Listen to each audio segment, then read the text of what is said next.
Boa noite. Eu sou o César Augusto de Carvalho e, junto com o meu amigo, aqui ao lado, Hamilton Faria, poeta e escritor, nós estreamos hoje o canal do Poetariado. O que pretendemos? Nada demais. Queremos apenas reunir alguns amigos para conversar sobre poesia. Simples. O convidado, poeta ou escritora, escolhe 3 leitores e conversamos a respeito de sua obra. É esse papo, sempre muito furado, que nos permitirá conhecer melhor não só os poemas do autor, quanto a própria poesia e suas ferramentas. A meu ver, e acho que o Hamilton concorda comigo, o projeto Canal do Proletariado está tentando suprir aquilo que falta aos saraus literários, a conversa. Sabe aquela conversa descontraída, que você fica falando horas e horas de poesia? Essas conversas são fundamentais, porque energizam o trabalho criativo, mostram novas possibilidades, novas ferramentas, novas visões. A arte cresce. Como dizia Bachot, a poesia é um ofício solitário, mas o seu resultado depende do convívio do poeta com o seu entorno. E a prova disso, para mim, são as reuniões que fazíamos mensalmente na Casa das Rosas. Saía de lá com novas energias, cheio de ideias e reflexões.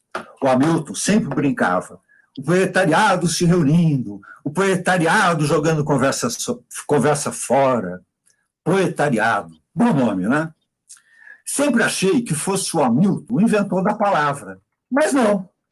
Ele me mostrou que a palavra foi uma espécie de marca registrada da geração marginal lá nos anos 70. Ela foi utilizada pelo Nicolas Berg, aparece numa letra de música do Belchior e, curiosamente, é a marca registrada do nosso querido amigo poeta Ulisses Tavares. O Canal do Proletariado, agora estreamos, é para mim como mais uma das estradas que se ramificam em inúmeras outras. Nos levam a lugar nenhum. O lugar onde escrever, ouvir, ler é só mais uma experiência, a do viver. Hamilton, por favor, sua vez. Boa noite para todos, para todas. É paradoxalmente uma alegria estar aqui hoje, conversando com a Miriam de Carvalho sobre poesia, com tantos amigos com quem compartilhamos poesia e vida. E paradoxalmente porque estamos vivendo um momento trágico da história da humanidade, um momento trágico no Brasil, e, ao mesmo tempo, os poetas marcam a sua presença. Poetários e poetárias, boa noite. Celebremos esse dia, celebremos a inauguração do canal. E essa celebração nos lembra que os operários são aqueles que constroem utensílios, constroem cidades, constroem edificações, constroem coisas para favorecer a nossa vida material. E nós, os poetários, caminhamos junto com o sonho, junto com a fantasia, junto com o imaginário, junto com as utopias e com os reencantamentos do mundo. O nosso canal pretende ser um canal que acolhe a diversidade cultural, as várias formas de fazer poesia, sem ismos, sem grupismos, sem poderes literários, mas aberta à criação humana, à criação poética, a poieses que tem várias formas de ser, sem ismos, e com pessoas tão distintas e com um fazer literário tão encantador. Essas pessoas que nós pretendemos trazer para conversar, uma conversa tranquila, uma conversa informal, onde possa fluir a obra, a vida, a formação e, por que não, os seus primeiros momentos, seus estímulos literários iniciais da sua infância, etc. Praticamente todos os poetas trazem a infância como um pequeno cosmos, trazem a infância carregando-a poeticamente pela vida inteira, e nós vamos ver isso, inclusive, na obra de Miriam de Carvalho. Mas é importante que isso fique à tona, que possamos compartilhar, porque a poesia, ela não é apenas um estado de fazer da língua a linguagem, mas também um estado de ser e uma visão do mundo, essa complexidade do poeta. E com esse manancial de coisas, com esse manancial, com essa riqueza, é que nós podemos construir um mundo melhor e podemos reencantar o mundo. Obrigado, boa noite. Muito bem. Eu quero agora... Opa! A gente está aqui aprendendo também. Vou começar lendo um pequeno verso. Solta as rédeas, distanciava-se o madrigal o vento. Dedos acalentando o galope e cansaço. O animal adormeceu. Ao unir-me à cela, equilibrava-me a noite, ouvindo minhas cantigas. Estes versos são da nossa poeta convidada, Miriam de Carvalho, que, além de ser uma poeta com uma vintena de livros publicados, entre poesia, ensaios críticos e literários, né,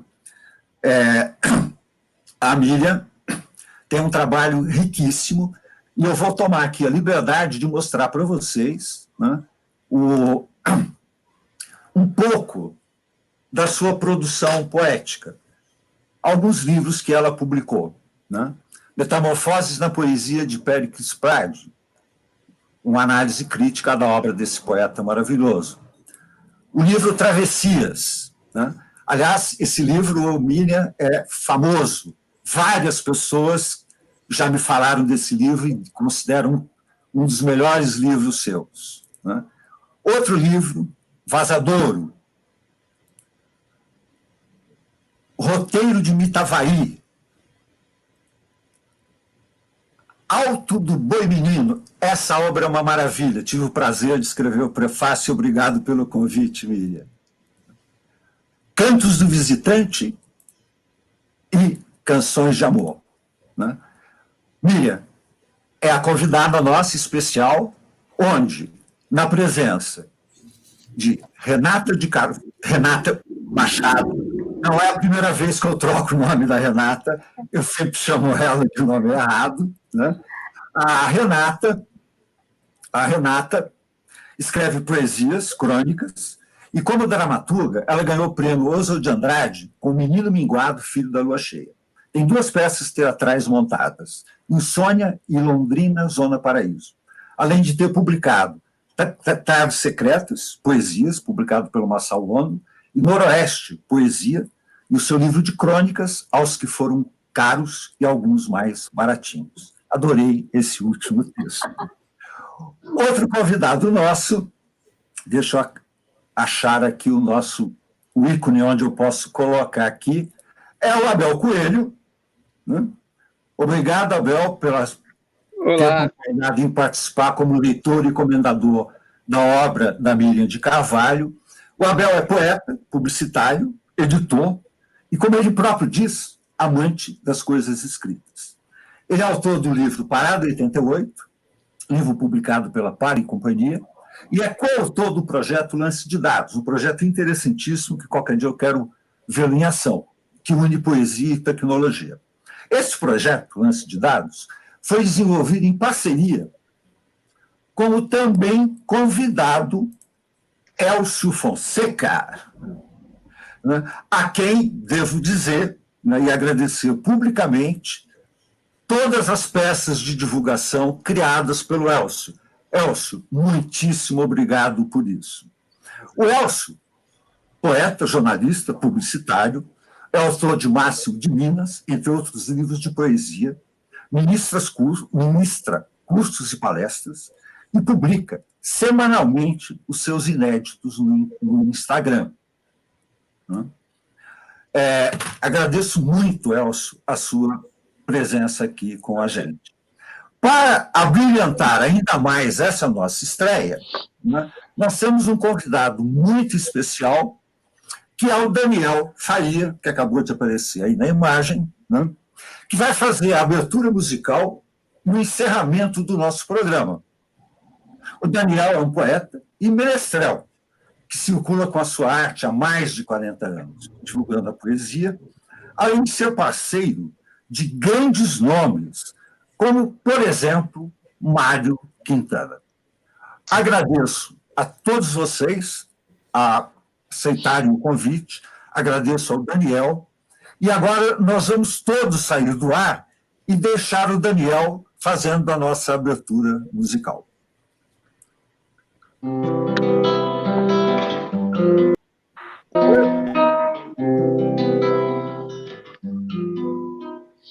Poeta, ó poeta, vida das canções e emoção, nós, os vossos filhos, os saudamos com profunda gratidão.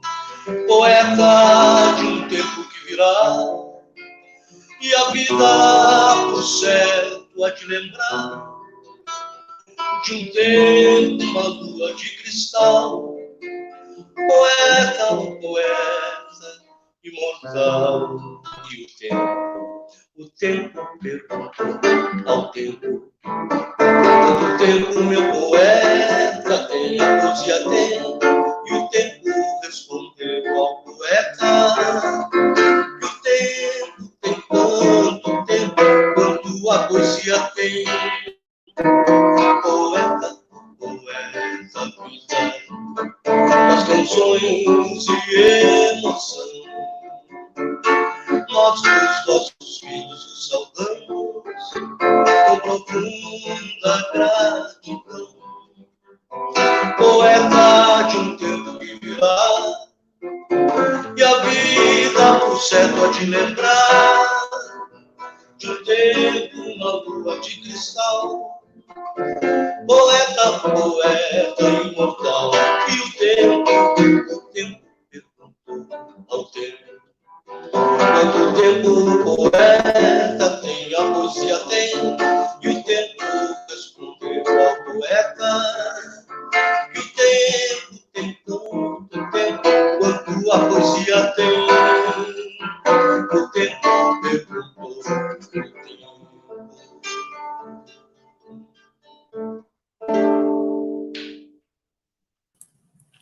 Muitíssimo obrigado, Daniel. Obrigado a vocês. Obrigado pelo convite. Muitíssimo obrigado por essa brilhante abertura. Obrigado. Junto aos insetos, fazendo morada nas velhas flores das cortinas, a casa respira. E sobre os móveis, ratos inauguram um ninho à nova prole. Seguindo a trilha do passado, a vida perfura o silêncio. Seguindo a trilha da vida, encontro segredos mais antigos que a fala dos primeiros moradores da casa. Revisitados certos espaços, pedaços do existir, me encontro à luz de acontecidos mais obscuros que as imagens adormecidas no espelho noturno. Ante o que sobrou da casa, a noite detém vestígios de ancestralidade, transformando-lhe o vazio em amoroso corpo. Meu lugar de origem, meu tarô de mistérios, meu ancoradouro. Do amor, nada tenho a dizer. Estes versos são da nossa convidada especial, Miriam de Carvalho. E Miriam, aproveitando esse poema que está no seu livro Canções de Amor, que, aliás, eu acho que é uma coisa bastante recorrente, as imagens da sua infância, da sua formação, né? Esse retorno a essa ancestralidade. Começa a nossa conversa, Miriam, falando desse período seu, por favor. Certo, mas primeiro eu quero fazer um imenso agradecimento aos organizadores, César e Hamilton, e aos amigos, mas amigos mesmo, que eu já conheço há bastante tempo, Abel, Renata, que é recente, mas eu considero amiga, Elcio, Daniel, e eu queria dizer uma coisa, para mim é muito simples, mas muito importante.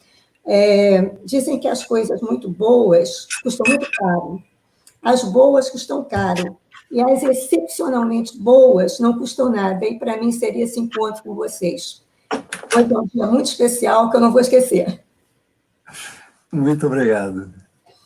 Agora, sobre essa experiência da infância, Eu diria que ela foi importante na minha formação literária, porque meus pais liam para mim desde 2 anos de idade, aquelas historinhas de acordo com a minha idade, 2, 3 anos, a biblioteca foi aumentando, e por volta dos 10 anos, eu comecei a ler crônicas de Humberto de Campos, que meu pai gostava muito, e aos 10 anos eu escrevi uma crônica, e eu dizia que queria ser cronista. Aos 13 anos eu comecei a poesia, e tive, assim, várias influências no campo poético, os poetas que eu li nessa fase, Cecília Meirelles, Drummond, Bandeira, mais tarde, Hilda Hilst.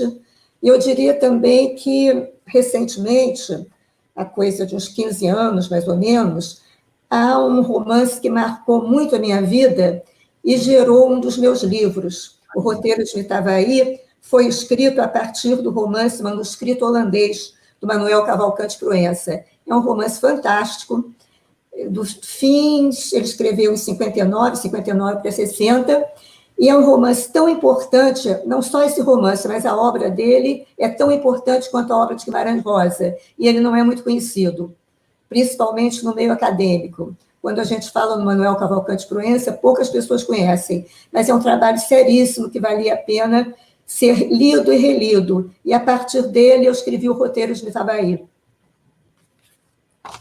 Muito bom.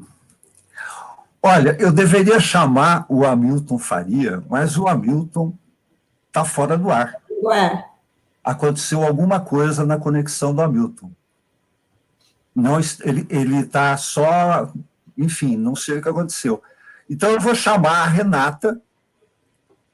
Renata, para você, como mulher, gostaria que você começasse a falar alguma coisa com a Miriam a respeito desse período que a gente está aqui em discussão. Já vou aproveitar e chamar também o Elcio e deixar na tela o Abel para a gente começar a trocar essa ideia até o Hamilton voltar. Bom. E deixar o Daniel também, né? Não é justo que nessa conversa... Daniel também. Mas eu vou sair, porque eu vou, na verdade, ficar controlando aqui as questões mais técnicas. Mas estou presente. Bom, então eu vou começar falando. Eu quero saber se meu som tá bom para vocês. Tá ótimo, tá ótimo. Que assim, ler você, Miriam, me encheu tanto de emoção. Primeiro, de ser a única mulher nesse grupo de meninos. De ser uma voz feminina falando com outra voz feminina, né? E ouvindo meu Rio de Janeiro, como eu te disse, eu sou filha de carioca, então ouvi poemas assim, na tua voz, enquanto eu lia, eu ouvia teu sotaque, né? Me encheu ainda mais de emoção. E realmente, se eu não soubesse que você era uma mulher, eu saberia que você é uma mulher. Não sei se te agrada, né? Porque tinha aquela coisa de poetisa, poeta. Para mim, é muito bom ouvir a voz de uma mulher, né? E principalmente de mulher que ama, né? Porque eu escolhi o Não Sei Se Vou Te Amar. Não poderia ser outro. E uma coisa que me emociona muito em você é a casa, né? Eu brinco com os meninos que eu sou uma poeta pequena. Eu não sou dos clássicos, né? Eu sou uma poeta do cotidiano, né? Por isso uma honra tão grande estar diante de uma poeta maior como você. E nesses poemas, né? É como se tivesse tudo legendado para mim, né? Porque esse passeio da casa, acho que é sempre o passeio que eu faço, desde a minha primeira poesia. E eu chorei lendo seus poemas, né? Assim, como uma casa pode ser tão encantada, né? É isso que você me traz. E eu queria, se você me permitisse, né? Ler rapidamente alguma coisa que eu escrevi, que você faz o movimento da casa, na simplicidade das coisas mínimas, a grande vida mínima que ordena o ordinário. O seu poema, para mim, Miriam, é um ordenário. Como se a ordenação das coisas, o sentido dela, viesse exatamente na poesia. Você me remeteu a Hilda Hilst, a Inês Pedrosa, a Adélia Prado, né? O Mailda Hilst mais doce, né? Bem mais doce, que eu amei demais. E aí eu anotei também algumas imagens tuas, né, que mexeram demais comigo. E a saída desdobrou-se nas dobras da roupa amassada. Da fome restou a fome. Que coisa mais vazia do que isso, não é?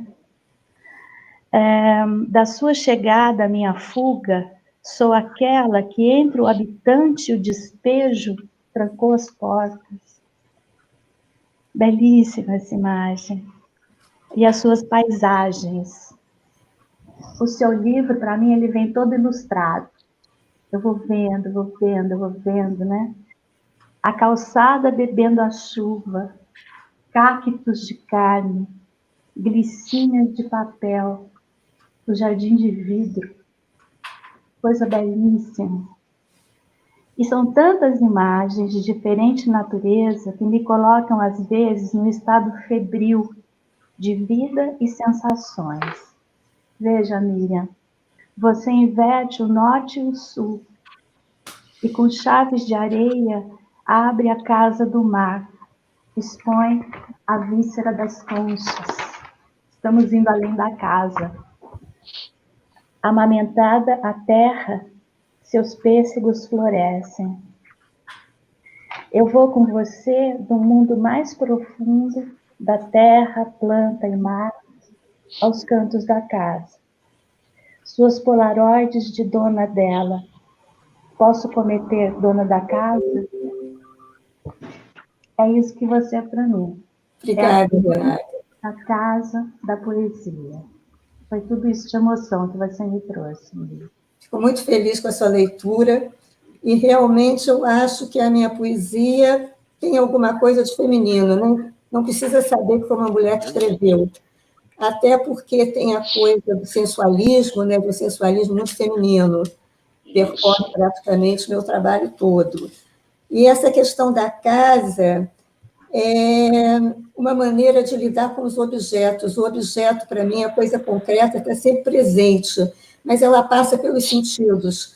Eu escrevo alguma coisa, mas tenho uma visão da casa. Daí a 3 poemas, novamente surge a casa. Pode ser até o telefone, pode ser um copo, enfim, as coisas do cotidiano mesmo. É como se eu conseguisse, ao trabalhar na poesia, estar pisando no chão ao mesmo tempo, fazendo assim um trânsito entre ir aqui e ali, mas o objeto me prende, me chama. Eu lembro assim, a passagem do tempo, quando eu li as ranhuras do sabonete. As ranhuras do sabonete é uma imagem da passagem do tempo, né? Da intimidade, né? Lindo, uma imagem muito preciosa. É um passeio, às vezes, pelos azulejos, pela banheira, torneira. Acho que não tem uma peça da casa que não tenha entrado na minha poesia. E não virou um poema. Essa leitura. Eu espero aquele nosso encontro na Casa das Rosas quando a pandemia acabar. Por favor, faça Encontro de poetas. E o Daniel está convidado. Vou estar lá, sim. Bom. Meninos, eu acho que vocês poderiam começar a contribuir. É isso que eu ia dizer. Eu vou chamar agora por ordem alfabética. Me permite, porque eu priorizo as mulheres. Né? A Renata é a única mulher convidada, então eu vou chamar por ordem alfabética o Abel, o Daniel e depois... Eu sempre fui o primeiro. Né? Abel, a palavra é sua. Bom, Miriam, eu volto a sair. Eu já conhecia um pouco do seu trabalho, mas confesso que eu nunca tinha lido com tanta atenção, aliás, que você merece, mas é que a gente lê tanto, que a gente acaba não tendo essa atenção. Aí eu resolvi que eu ia ler de uma outra forma a sua obra, e eu resolvi ler um livro em específico, por algumas questões, chamar A Teia dos Labirintos. E nessa teia dos labirintos eu encontrei um monte de coisa presa nessas teias. E eu acho que ali eu tentei, eu fui lá descobrir, eu acabei ficando preso nessa tua teia, entendeu? E eu tentei descobrir algumas coisas naquele ambiente, entendeu? Então, essa coisa da aranha, da fiandeira, a tecelã, a teia, os fios, o tecido, o visitante, no caso, eu me senti o visitante nesse dia, que eu li profundamente isso, e eu me senti pego na armadilha, nessa armadilha poética sua, e tentei achar na tessitura poética de você algumas coisas que fazem o seu fazer poético ser muito especial. E aí eu vou começar. Uma das primeiras pistas é uma pergunta que é formulada no próprio livro. Eu queria saber de você. Aliás, foi tirada do Corão. Sobre a tecelã, paira a dúvida do profeta. Tece ela as roupas ou a ilusão do mundo? Eu queria saber de você. Ela tece o poeta tece as roupas ou a ilusão do mundo? Eu acho que as duas coisas.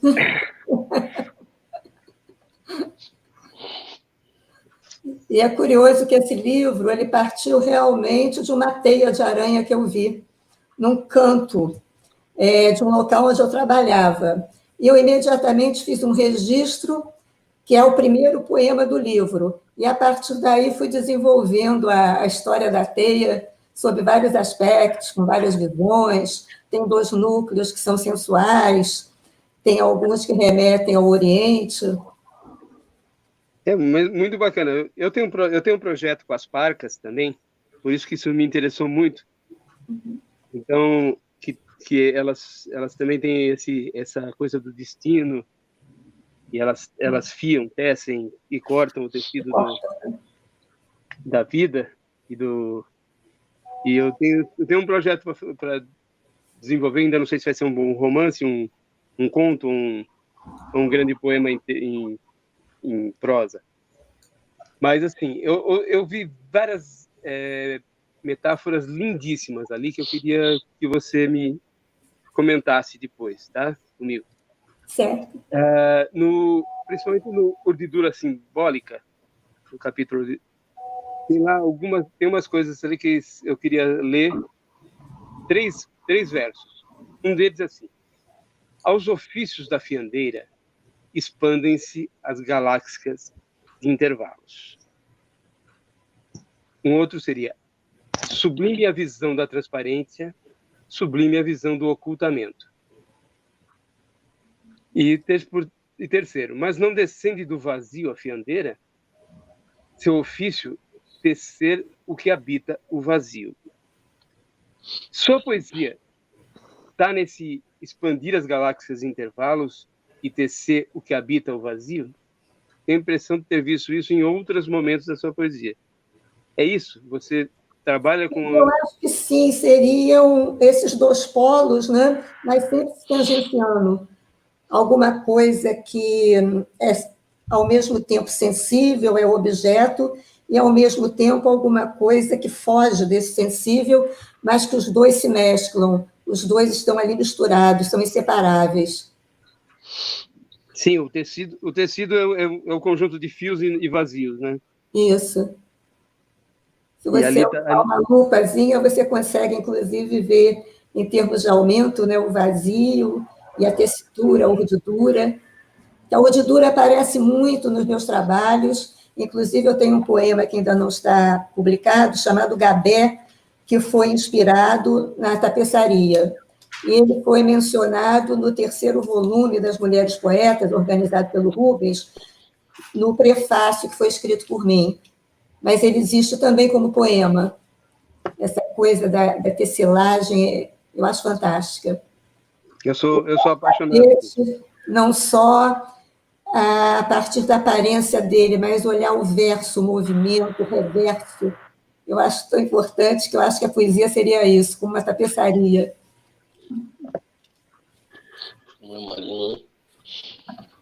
E última pergunta que está lá no seu livro. Que desenhos chegarão inteiros ao reverso do enlace dos fios? Pois é, essa é uma pergunta que eu sempre me faço, né? E ela me faz ir a outro poema.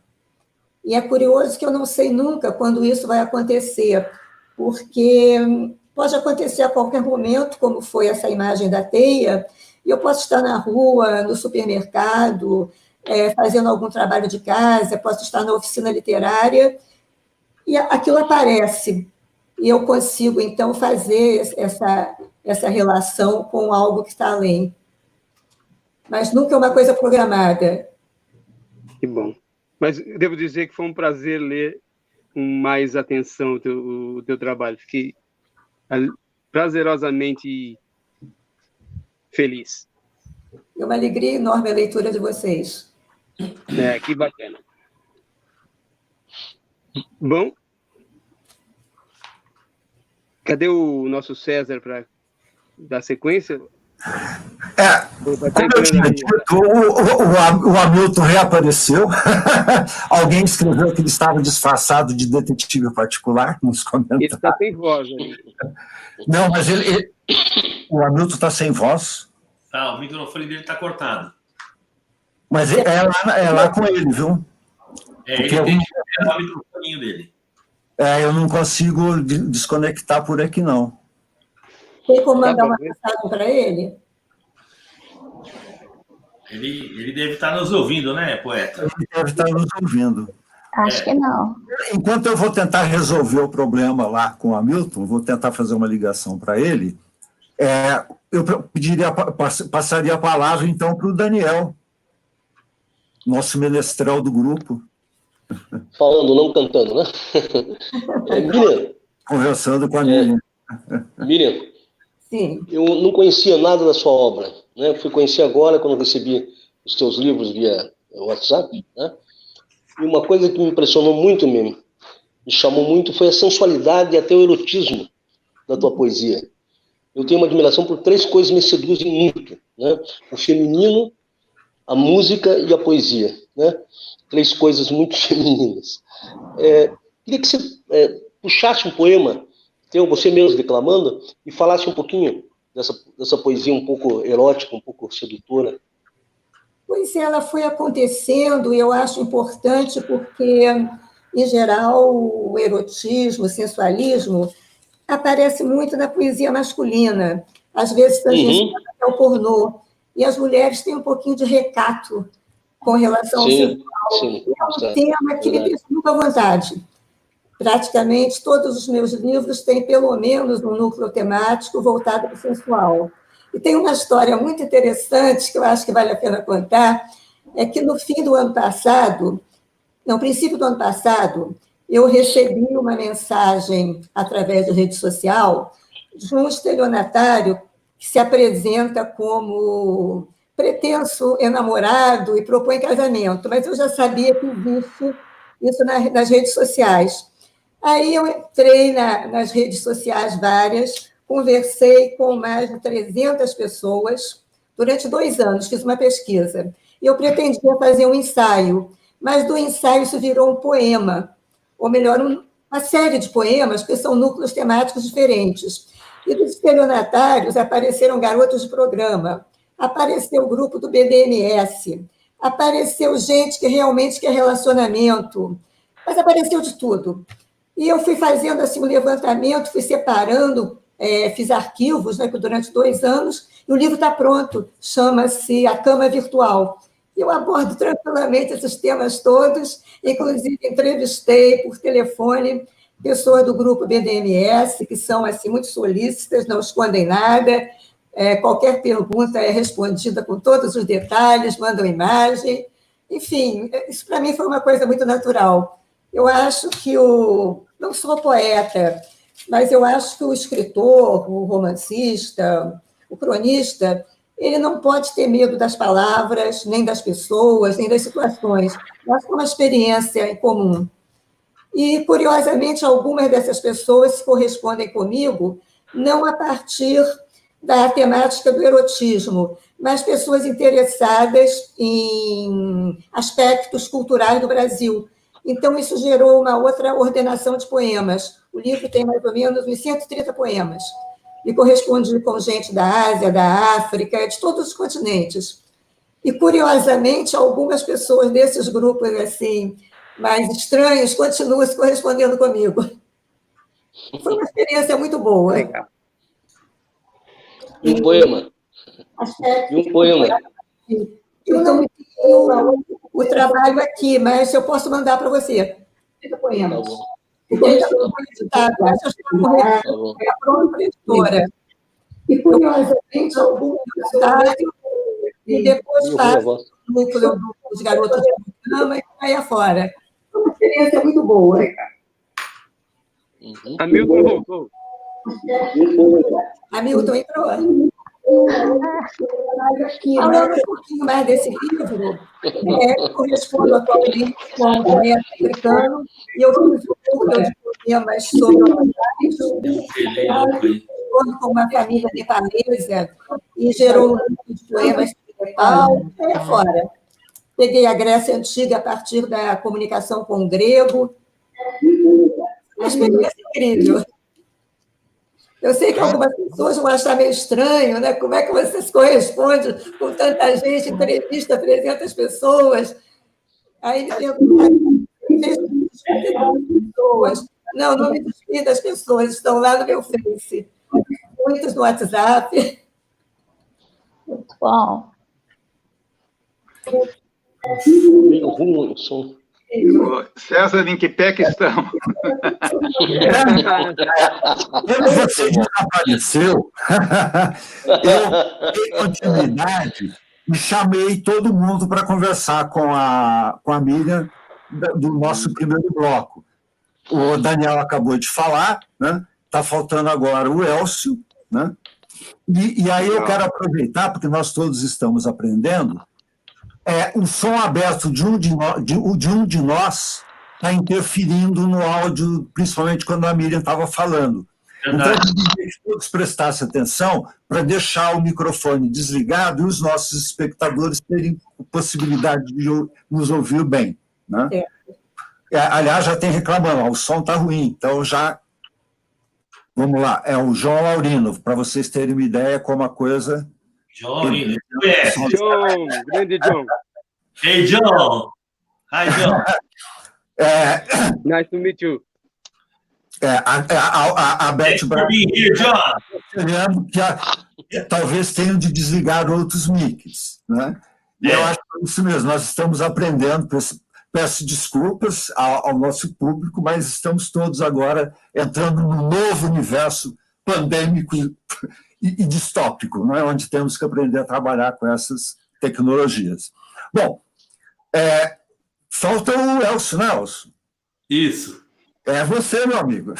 Só um aviso, acho que foi um erro meu aqui, eu estava com a nossa tela de reunião aberta e acidentalmente abri o meu YouTube também, outra tela, e ficou um áudio, acho que vazou, deu um voice-over aí, deu um áudio em cima do áudio, entende? Deu esse delay. Não tem problemas, a gente jogou, Elcio. Estamos todos aprendendo. Legal. Miriam Carvalho, querida, deixa eu te falar, primeiro da alegria de estar aqui, te agradecer esse convite, que é uma honra para mim. Fiquei muito honrado com o teu convite e a tua lembrança. Fiquei muito honrado mesmo. O livro que eu separei para a gente comentar aqui, da tua obra maravilhosa, incrível, é o Travessias. Eu acho esse livro uma joia rara, né? Quer dizer, eu e mais a torcida de futebol do Brasil. O nosso querido Rubens Jardim já declarou que esse é um dos melhores livros de poesia dos últimos 20 anos no Brasil. Eu concordo com o Rubens, não é só um dos seus melhores livros, é um dos melhores livros de poesia mesmo, né? A gente tem aqui, você estava falando com o Abel agora há pouco da urdidura, da trama, nos textos críticos aqui no final do teu Travessias, o Mantovani Colares cita o Shakespeare, né, dizendo que nós somos do mesmo tecido de que são feitos os sonhos, né? E ele diz assim, dá uma chave aqui para o teu livro, que o silêncio do papel é falso.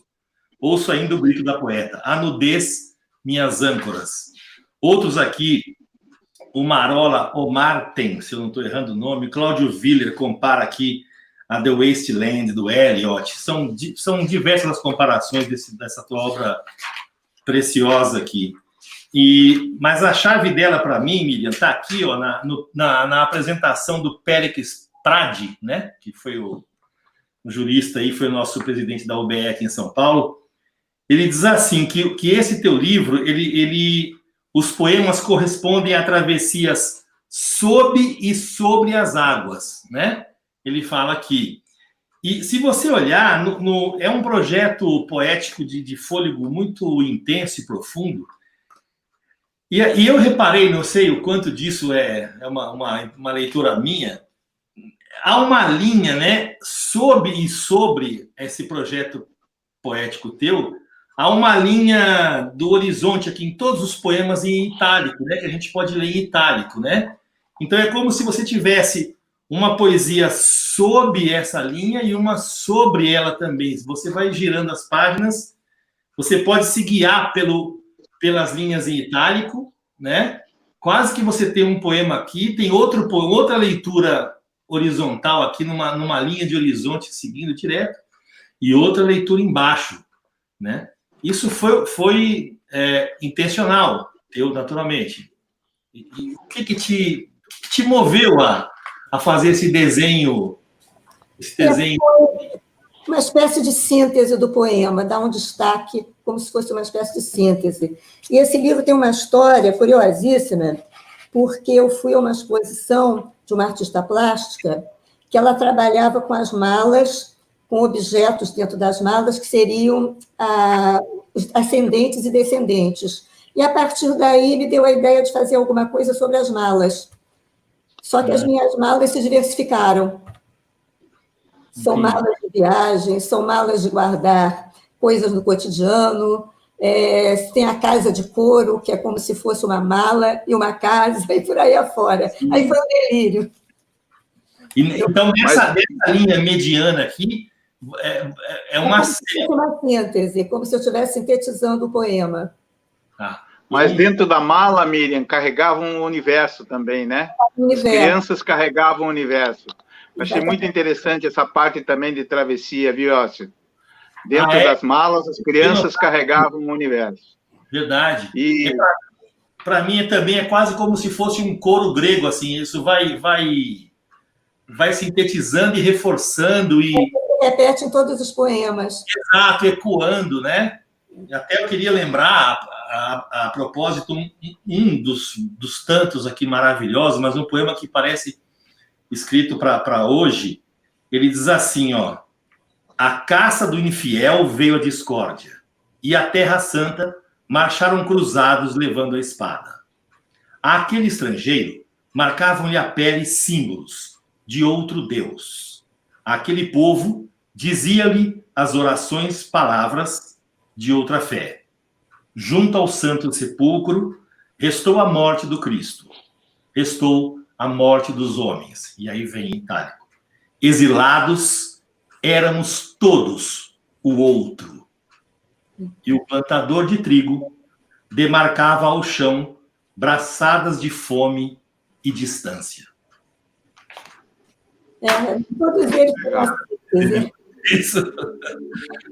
Depois disso, assim, não tem quase mais nada para escrever. Acho que eu vou parar de fazer poesia. Principalmente da visão das malas da artista plástica. Sim.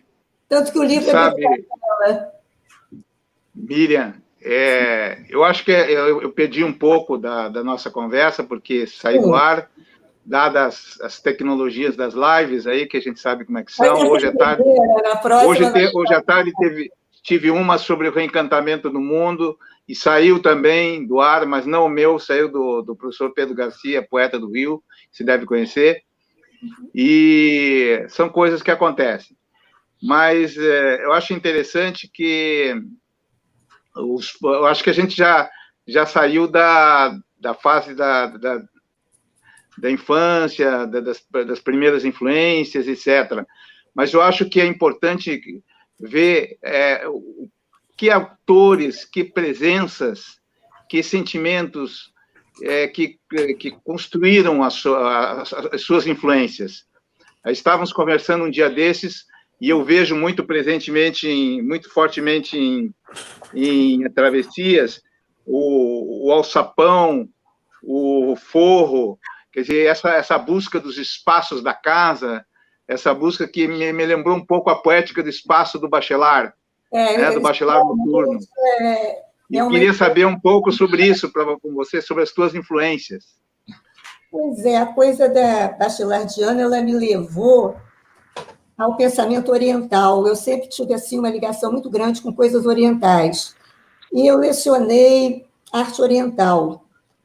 E eu acho que nesse trabalho, a visão da casa tem muita coisa de oriental, do misterioso, do objeto, mas alguma coisa do mistério da casa. E parte da visão bachelardiana do espaço, né? Porque é um espaço da imaginação, ele nunca é um espaço real. Ele tem o dentro e o fora numa dialética das correspondências. O que é dentro pode ser fora, o que é fora pode ser dentro, o que está no alto pode estar embaixo. Tem até uma coisa muito interessante, é um fato. Um jornalista entrevistando o Bachelard perguntou a ele como é que eu devo chamar o senhor, de professor, de doutor? Ele disse, não, me chame simplesmente de Gaston. E você sabia que uma escada ela está sempre subindo quando ela vai para o sótão, mas está sempre descendo quando vai para o porão? Então, essa coisa do sentimento com relação ao canto, com relação ao objeto, com relação à parte da casa, eu acho que isso me envolve muito. É sempre uma relação afetiva, nunca uma relação objetiva. O Bachelard fala que a casa é o primeiro cosmos. Você concorda com isso? Eu acho que sim, porque a nossa infância tem esse enraizamento na casa, né? Mas, por outro lado, ele diz uma coisa que eu acho muito interessante, que está na Poética do Devaneio, que quando o poeta escreve, não é exatamente uma recordação da infância como ela foi, mas como poderia ter sido. Eu acho que esse transbordamento que aparece... Uma recriação, né? Recriação. E agora você veja só, o Otávio Paz fala que a poesia ela revela um mundo e cria outro. Você acredita que a tua poesia ela revela um mundo e cria outro? É minha intenção fazer isso, através, vamos dizer, da desconstrução da linguagem. Eu vou juntando coisas diferentes, é como se eu estivesse trabalhando com heterotopias, enfim, essa colocação de coisas diferentes no mesmo lugar, de coisas previsíveis num lugar, o deslocamento que a gente consegue através da linguagem, consegue através das figuras de linguagem, como, por exemplo, uma metáfora, como uma ordenação caótica. Eu acho que isso tudo que faz parte da linguagem, na realidade, está numa relação direta com o objeto, mas como desmonte da objetividade. Mas acho que o Bachelard tem uma grande influência em todo o meu trabalho, inclusive no trabalho de pesquisa. Eu diria que na parte poética. Agora, eu sinto também que eu tenho outras influências, aí já do pensamento teórico. Eu acho que muito do Deleuze, Althusser, Derrida também. Isso está aparecendo muito no meu trabalho recente teórico, mas também na poesia. Por exemplo, Boi, esse livro que vocês viram a capinha, eu vou mandar para vocês todos, ele faz uma releitura do Bumba Meu Boi na situação brasileira atual. Então, eu peguei vários personagens que estão acontecendo por aí na internet, falando conosco todo dia, né? Nas reportagens, e eu faço uma releitura do Boi, que quando ele morre, o feiticeiro vai tentar ressuscitá-lo, mas não consegue, ele erra na medida. E aí quem ressurge é o Boi Exu, que vai sair quebrando a cerca e convoca a boiada para a reforma agrária. Aí o feiticeiro vai acertar, mas a reforma agrária já foi feita. Eu criei personagens assim como o demo armado, o demo emplumado, os asnos, o couro dos asnos, por aí afora. Quando vocês lerem o livro, vocês vão identificar. O César, que conhece o livro, porque fez o prefácio, Conhece bem essa história, é um boi da atualidade. Um boi da atualidade, atualíssimo. Por isso que eu coloquei a peleja do boi João contra o demo do roçado, mas o boi vai ganhar a peleja. Isso aí tem alguma influência do cordel, do repente? Muito do cordel, muito do repente, porque, inclusive, nesse livro, 50 Poemas, eu termino com um poema que fala do cordelista. Eu vou até ler um pedacinho para vocês, eu não vou ler todo não, porque é grande. Chama-se O Cantador. Eu queria mesmo era ser cantador, fazer verso de improviso para dar banho de poesia em doutor de universidade. Eu queria mesmo era ser cantador, navegar nas pedras do rio seco, enrolar na rede do dia, construir no astuto mar sonhado. Eu queria mesmo é fazer poesia longe do livro de sociologia e conhecer o sertão dos ancestrais, sem as soluções da aula de economia. Eu queria mesmo era ser poeta, com meu verso cantado na praça. Eu queria mesmo era ser cantador, cantar o grilo que virou onça, a gralha que virou pavão, fogo transformado em ave, papagaio cantando no puleiro do céu, e eu depois fazendo emboscada com a lâmina dos versos no ritmo do cordel. Olha aí, ó. Maravilhoso, hein? Muito bonito. Muito bom. César com a palavra. Não, eu ia, inclusive, fazer algumas perguntas para a Miriam, exatamente em relação ao Alto do Boi Menino, né? Porque quando ela me mandou a peça, eu imaginei que fosse uma escrita recente, mas não. Ela já havia ganho um prêmio antes, há alguns anos, né? E aí ela reescreveu o livro e deu uma excelente atualizada. E eu queria que você falasse um pouco, Miriam, particularmente desse livro, O Alto do Boi Menino. No governo Fernando Henrique. Por isso a referência ao Delmo Emplumado. E eu achei que agora tinha tanta coisa nova para a gente poder rever, né? Aí eu passei para o Delmo Armado. E peguei alguns personagens, do Fausto do Goethe, entra o doutor Faustolin, que é o que faz as arapucas todas, e peguei o personagem do Graciliano, que é o soldado amarelo, que está sempre comandando direita, vou ver, e por aí afora. Mas no meu bumba, o boi ganha. Maravilha, maravilha, muito bom. Muito bom. Tem uma questão que é muito importante para mim, eu moro há 10 anos aqui nesse bairro, e o número de moradores de rua vai aumentando. E é uma coisa assim, difícil a gente olhar para alguém que mora na rua, um velhinho, uma criancinha engatinhando ali no lixo, e deixar isso de lado. Então, eu faço questão que isso apareça também na poesia. Isso aparece muito no roteiro de Itavaí, aparece muito no Bumba Meu Boi, aparece muito nesse livro aqui, que é um livro teórico sobre o Ney Lopes, sobre a poesia do Ney Lopes, e em vários poemas meus que vão ser publicados, inclusive tem uma vertente fecenina, que eu me sinto muito bem também com o fecenino, não tenho assim, nenhum problema com a linguagem, e eles abordam justamente esses problemas sociais. Isso é uma vertente, né, da minha poesia, mas aparece também nas minhas crônicas, que eu pretendo também lançar um livrinho de crônicas ainda esse ano. E nas crônicas aparece muito.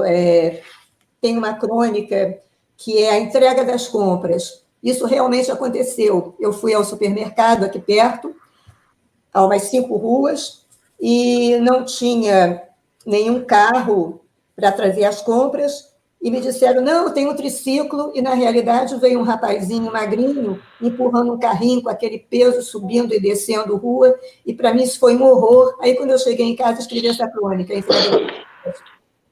Então, a questão do social é muito importante para mim. Daí, essa minha vertente, né, que é bachelardiana, pode ser uma coisa assim, aparentemente meio translocada, mas, por um outro lado, eu tenho uma influência muito grande do meu tempo de estudante, do pensamento de Marx, e agora uma revisão sobre o marxismo. E eu diria que também o meu trabalho de poesia tem uma influência muito grande do meu professor da oficina literária, que é o professor Ivan Cavalcante Proença. Ele era um militar, é filho do autor do manuscrito holandês, e ele foi preso político, foi cassado no dia do golpe. E, para poder sobreviver, ele abriu uma oficina literária. é uma das pessoas mais cultas que eu conheço na área de literatura, além de ser uma das pessoas mais íntegras que eu conheço. Então, eu tenho essa relação com ele, com a esposa dele, que eu considero como irmã, como uma relação de afeto, como uma relação de trabalho, uma relação, assim, uma harmonia de pensamento, porque a literatura dele também vai nesse sentido, e a literatura do pai dele ia nesse sentido, ainda que anterior ao golpe militar. Eu, sempre que posso, faço menção a ele, um dos meus livros é dedicado a ele. Enfim, é uma pessoa a quem eu tenho, assim, por quem eu tenho um carinho enorme, tenho uma gratidão imensa, porque eu acho que eu aprendi a escrever com ele.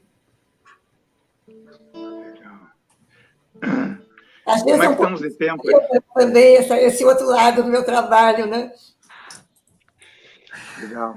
A Renata, Elcio, Abel, querem falar alguma coisa? Em 2 minutos, hein? Tá, não, eu só queria... Você falou, Hamilton, você citou aí Otávio Paz, né?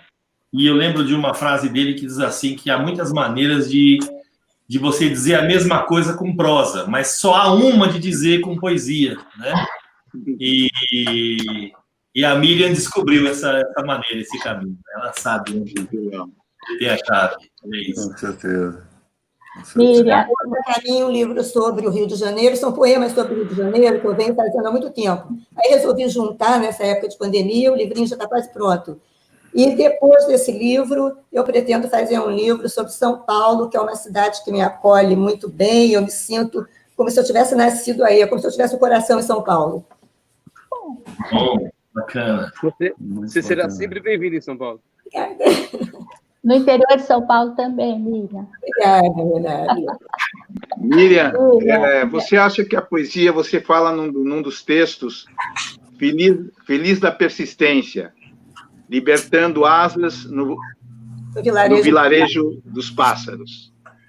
Isso é resistência. Você acredita na poesia também como resistência? Acredito na poesia como resistência. Eu acho que a gente não consegue chegar muito longe, não, mas pelo menos é uma tentativa. Agora, nos feceninos, eu vou assim de uma forma muito clara. No boi, não é fecenino, mas o boi está muito explícito, porque eu faço um arremedo dos personagens que estão rondando o nosso mundo. Eles são bem característicos. Aliás, Miriam, essa obra, O Alto do Boi Menino, você pode apresentar como peça teatral, né? Ela é uma peça, na realidade. Ela é rimada, inclusive predominando a redondilha maior, mas tem também decassílabos, é toda rimada. Mas é poesia, ao mesmo tempo é poesia e, ao mesmo tempo, uma peça. Aliás, eu aconselho os leitores do Alto do Boi Menino, quando for ler em voz alta. Porque a percepção é outra, é maravilhoso. Né? É maravilhoso, sabe? Ler em voz alta o Alto do Boi Menino. Tem um detalhe muito interessante nesse trabalho, que ele é todo rimado. Mas tem um momento lá que os inimigos do boi estão sendo mandados embora do rodeio. Então, nesse momento, eu não faço a rima, eu deixo para o leitor escolher a rima. E a rima está sugerida. Está sugerida, muito bom. Muito bom. Miriam, meu reino por um cavalo ou por um verso? Pois é, meu reino por um verso. É uma passagem de um poema dela. Muito bom. Meu reino também é uma dissertação. Eu estou escrevendo um monólogo, que está quase pronto, que é sobre a pandemia, mas eu estou aproveitando também uma série de questões que estão rondando a cidade, né? Então, aparece novamente o meu reino por várias coisas. Meu reino por um respirador, meu reino por um hospital, meu reino pela vida de todos. Maravilha. Muito bom. César? Bom, eu acho que a gente está chegando no nosso limite. Né? Uma hora. Eu sugeriria que cada um dos convidados fizesse um último comentário sobre a obra da Miriam, enfim, fica à vontade para falar sobre o quê. E a gente se despede já convidando o pessoal para o próximo canal do Poetariado, que vai ser no mês que vem. Né? eu e o Hamilton, a gente definiu o canal do proletariado. A gente queria fazer, a princípio, 15, 20 dias, mas é algo que dá bastante trabalho, porque não é só convidar a pessoa, a gente tem que conhecer a obra da pessoa, enfim, tem uma série de elementos aí. Então, a gente resolveu fazer uma vez por mês, que eu, particularmente, prefiro qualidade à quantidade, né? E, claro, quero agradecer também ao Elcio e ao Abel, por, a partir dessa nossa estreia, eles também são integrantes da equipe canal do proletariado, certo? Legal. Com vocês a palavra. E o Elcio não pode esquecer o chapéu, hein, Elcio? Não, jamais. Onde falta a cabeça, a bunda, chapéu. Aqui tem um monte. O juízo é pequeno, o chapéu é grande, pode deixar. Mas, viu, César, seria interessante também, depois de se manifestarem, a Miriam falar pelo menos um poema para a gente ir encerrando, né? Ah, com certeza. Não, com certeza. A gente seguir aquela dinâmica que a gente combinou, né? Eles Isso. falam... Abel, quer falar? Fala, né? Eu só queria falar para a Miriam que eu fiquei surpreso pelo convite, mas muito feliz mesmo. Gostei muito de te conhecer em São Paulo, no Sarau Gente de Palavra, e fiquei absolutamente surpreso quando você me convidou, e estou aqui feliz da vida, tá bom? Beijo. Beijo. Eu conheci tanta gente naquele sarau, gostaria que pudesse ser com todo mundo. Abel. Tem algumas pessoas aqui. Renata? Eu quero agradecer. Bom, eu quero dar os parabéns para esse projeto maravilhoso, que ele prospere e vá muito longe. Eu acho que hoje é um dia muito especial para a história da poesia, não é? E dizer que amei conhecer mais da Miriam, da sua obra, né? Para mim, hoje foi uma grande aula de poesia. Uma moça acabou de botar aqui na tela, falando da tua criatividade. Ela é imensurável, né? As malas, os projetos. Você olha para as coisas e aquilo vira poesia, vira projeto. Muito obrigada por essa noite realmente inesquecível. Foi um prazer. Eu é que tenho que agradecer a vocês todos. Foi um dia, para mim, inesquecível, porque hoje me aconteceu uma coisa que eu não posso falar publicamente, mas particularmente com cada um de vocês, eu depois vou passar. Então, ter encontrado vocês foi, assim, um dos dias melhores da minha vida. Legal. Bom, Elcio? Eu quero também te agradecer, Miriam, pela gentileza do convite. Eu fiquei muito honrado também. Lembrando que devo isso ao nosso querido poeta Rubens Jardim, né, que é o nosso costureiro, é o cozinheiro perfeito das almas desse poetariado aqui, né? Eu queria te fazer uma última pergunta, Miriam, ainda. Nessa sua última obra, qual é o lugar da poesia na polis hoje? Pois é, curiosamente, eu apresentei um trabalho sobre isso num congresso. Dá tempo de falar? Eu apresentei um trabalho sobre isso num congresso em Brasília, em novembro, porque era um congresso de arte sobre a síntese das artes. Seria uma interpretação da síntese das artes à época da fundação de Brasília, porque houve um congresso nessa época, em 59, e no ano passado fizeram uma revisão desse congresso. E eu apresentei um trabalho sobre um poeta, mostrando como é importante essa integração da poesia à cidade, não mais aquela síntese oficial do arquiteto convidado pelo governo, do pintor, do escultor convidado pelo governo, mas como a poesia, a música e todas as artes, elas têm uma aderência às paredes, elas estão na cidade. Não adianta ninguém querer isolar, porque haveria, na realidade, uma autossíntese. Eu posso depois até te mandar esse artigo, que ele vai ser publicado. É um assunto que me interessa muito. Eu mando sim. Só queria complementar uma colocação que você fez, que o Elcio fez também, é que hoje a gente tem que pensar a cidade de uma forma mais múltipla, e talvez a gente vá pensar, trazer, inclusive, para o nosso canal, uma emergência muito forte poética que acontece nas cidades, que são as poesias das periferias, que não são apenas um fenômeno sociológico, mas um fenômeno estético. estético. Tem poetas maravilhosos com imagens, com ritmo, com vibração impressionante. Quem já viu um slam, por exemplo, pode saber disso. E certamente a gente, como nós somos um canal múltiplo, nós traremos pessoas dessa dimensão para abrilhantar e ampliar, inclusive, o conceito de território poético e ampliar o conceito de cidade, da polis, porque a polis grega eram 2.000 pessoas. Né? Inclusive, quebrar um pouco o preconceito, né? Eu cito nesse meu artigo a importância do cordel na periferia, na rodoviária, do slam, que a cidade não isola, não adianta querer isolar, porque isso vai aparecer.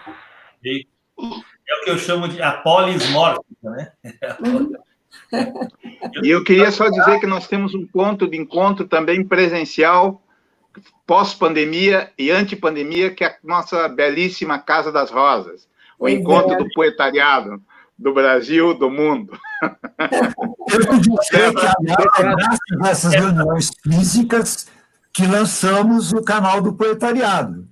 Sim, é verdade. Responder ao Robert Van, que acabou de escrever aí na live, que quer entrar em contato com a poesia da Miriam, eu só queria encerrar com mais um poema do nosso querido Travessias, se você me permitir.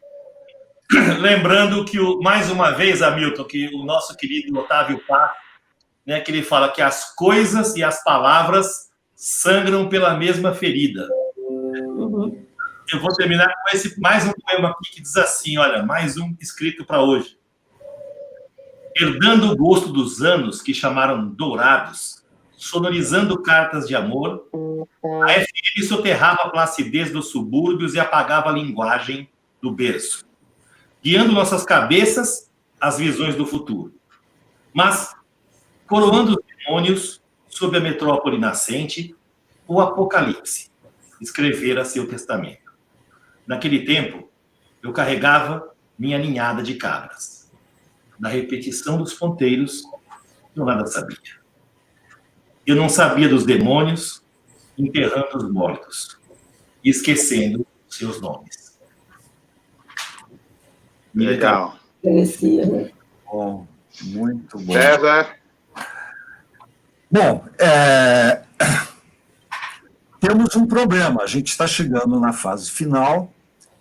O Hamilton vai fazer a despedida dele, depois eu entraria para fazer a minha despedida e apresentar o nosso menestrel para fazer a música de encerramento. Só que ele deve ter tido algum problema, porque ele não está mais junto com a gente aqui no estúdio. Não sei o que aconteceu. Bom, vamos dar continuidade. Se ele voltar a tempo, ainda então ouviremos a música, inclusive é uma música lindíssima, né? Que é uma parceria com o Mário Quintana, né? Uma música até que, por sugestão do Abel, a gente vai fazer vinheta para o nosso canal, para o próximo programa a gente começar com essa vinheta musical energeticamente poética, né? Então é isso, Hamilton. Você, então, por favor. Eu agradeço muito, apesar da minha ausência na live, numa parte da live, agradeço muito a presença de todo mundo, reafirmo essa equipe maravilhosa, a importância dessa equipe maravilhosa, a Renata, que eu não conhecia ainda, mas que eu tenho a alegria de conhecer hoje, e a Miriam, que já nos conhecíamos do Sarau Gente de Palavra, do lançamento do meu livro Passarás na Livraria Martins Fontes. Foi uma presença muito bonita, muito forte, muito generosa da tua parte. E eu acredito cada vez mais que a poesia, ela reencanta a palavra e o mundo. Reencanta a palavra porque ela amplia o nosso imaginário, amplia a potência da palavra fundadora do mundo. Já o Evangelho de São João dizia, no princípio era o verbo, né? E o verbo foi se constituindo as coisas e foi enunciando as coisas, e as coisas foram aparecendo. E hoje nós nos descolamos das coisas, a palavra perdeu muitas vezes o seu sentido, e nós fomos expulsos da República. Platão nos expulsou da República, nos dizia que nós éramos mentirosos profissionais, e nós queremos retornar à República, não apenas com políticas, mas com palavras fortes, que possam ampliar esse horizonte tão pouco reencantado da nossa civilização. É interessante dizer, como diz o Antônio Cândido, a literatura, a poesia é o sonho da civilização. E eu acho que o nosso canal pode contribuir para que a literatura e a poesia sejam realmente o sonho da civilização. Vamos sonhar. Muito bom. Bom, gente, com uma certa frustração que a gente encerra o nosso trabalho. A gente tinha combinado que a gente ficaria no máximo uns 40, 50 minutos, mas o papo se estendeu, foi ótimo. Eu acho que daria para a gente continuar aqui a noite toda, né? Infelizmente, o Daniel ainda não voltou, né? Então, eu quero me despedir de vocês, agradecer especialmente a Miriam por ter aceitado o nosso convite, né? Agradecer a Renata, lá em Bauru, né? O mundo digital nos aproxima, perto e distantes ao mesmo tempo.